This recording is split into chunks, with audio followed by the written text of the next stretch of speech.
আরে দাঁড়াও দাঁড়াও, আগে আমার গিফটটা দাও। ও হ্যাঁ, তোমার গিফট। এই নাও, এতে একটা আংটি রয়েছে। এ বাবা, আংটি! আমি তো ভেবেছিলাম তুমি আমাকে একটা ডায়মন্ডের নেকলেস গিফট করবে। আরে না না, গিফট করব ভেবেছিলাম, কিন্তু সময় পাইনি তো, তাই তাড়াহুড়ো করে এটাই কিনলাম। আচ্ছা ঠিক আছে, রাগ করো না। কালকেই তোমাকে আমি একটা ডায়মন্ডের নেকলেস কিনে দেবো, কথা দিলাম তোমাকে। এসো, এবার কাছে এসো। এই দাঁড়াও দাঁড়াও, আমার পছন্দের জিনিস যখন তুমি কাল এনে দেবে, তাহলে তোমার পছন্দের জিনিস কেন আজ আমি দেবো? আচ্ছা ঠিক আছে, তোমার কথাই থাক।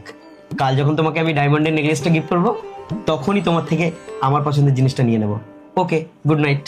শিউলি, এই নাও তোমার ডায়মন্ডের নেকলেস। কই দেখি দেখি। না না, আগে তোমাকে খুশি করো। একটা ডায়মন্ডের নেকলেস এনে দিয়ে আবার খুশি হতে চাইছি? আমার হতে হবে না, আমার একটা ঝুমকা কানের দুল চাই। আচ্ছা ঠিক আছে, কালকে এনে দেবো।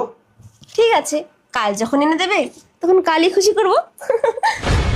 এই শিউলি, এই শরৎ, 8 ঘন্টা হয়ে গেল, এবার আমার গিফটটা দাও। উফ বাবা, গিফট গিফট করে দাও, তোমার মাথাটা খারাপ হয়ে গেছে। এই নাও তোমার গিফট। হ্যাঁ, এটা ভালো লেগেছে, কিন্তু কালকে আমার জন্য একটা সোনার শাখা বাঁধানো এনে দেবে তো? আচ্ছা ঠিক আছে, আজ আমি শহরে যাচ্ছি, হয়তো ফিরতে পারবো না। আজকের অনেক বড় ব্যবসার ডিল রয়েছে। তুই তো দিদিমণিকে লক্ষ্য রাখিস, আর যা যা খেতে চায় সেগুলো বানিয়ে দিস। ঠিক আছে দাদা বাবু।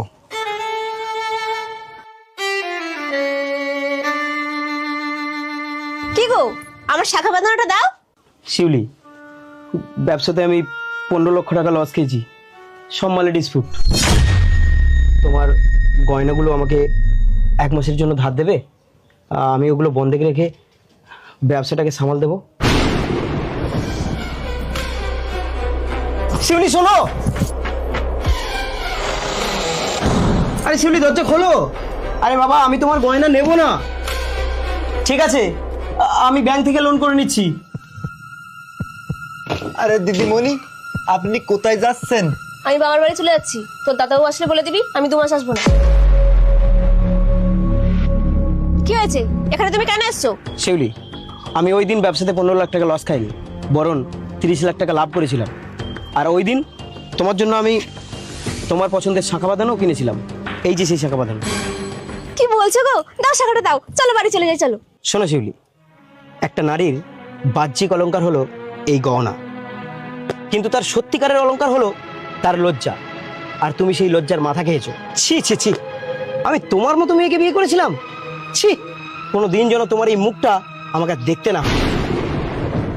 দেখলেন তো বন্ধুরা, লোভী মানুষেরা ঠিক এভাবেই সাজা পায়। ধন্যবাদ।